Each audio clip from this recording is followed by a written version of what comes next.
This is a video about big data. And this is 23-year-old Tim. But how does big data concern him? Let's take a look at his day. Tim wakes up in the morning and checks last night's sleep data. Besides showing his own data, the clock app on his iPhone also compares his data to that of his peers. He had an average amount of sleep this night. After waking up, Tim prepares breakfast. He's all about health and fitness, so of course he tracks his calorie intake on his phone. Next up in his daily routine is a workout at the gym. To get there, he calculates his route on Google Maps. Knowing what route he takes, Google can now ask him things like, "How crowded was your subway today?" Collecting the answers of countless users, this data could be used in the future to make his train ride more pleasant. Tim of course wears a Fitbit bracelet. So at the gym, more data about him is collected. Like, what's his heart rate? How many steps does he take? Or how many calories does he burn?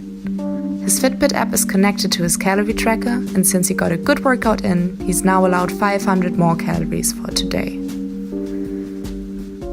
After hitting the gym, Tim craves a cup of coffee and looks up cafes nearby. Knowing that he's just now done a Google search for cafes, a coffee shop sends him a voucher to his mail address that he had given them the last time he was there. On the way to the coffee shop, Tim opens the Spotify app.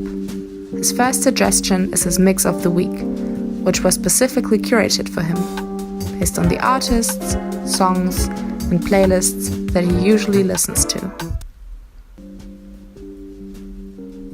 At the coffee shop, Tim swipes a little on his Tinder. Because he's allowed the app to use his location, he will later get recommendations for girls that like to hang out at the same coffee shop. Tim finally gets home and looks up a shaker for his protein drink. Right after his search on Amazon, an ad for this exact shaker pops up on his Instagram. Putting a nice end to his day, Tim plans on having dinner with his friends later that night.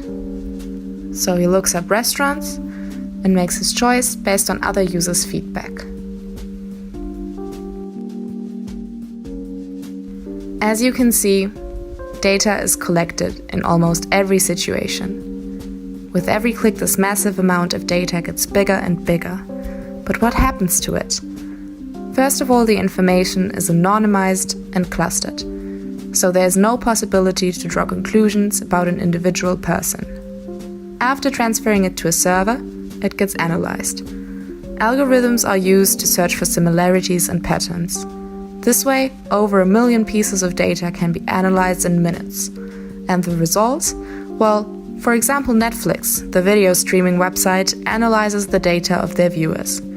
They can see the exact minute you pause or repeat a scene. Big data analysis will reveal patterns and connections that will be able to improve big parts of human life. But it will also create very detailed profiles for all of us, including information that we'd rather keep private. But it can also be used for bigger causes, such as containment of diseases, self-driving cars, and many others. And what about Tim? Even though he made his restaurant choice based on hundreds of ratings, he really doesn't enjoy his food. There are probably still some things that should be decided by our guts rather than data.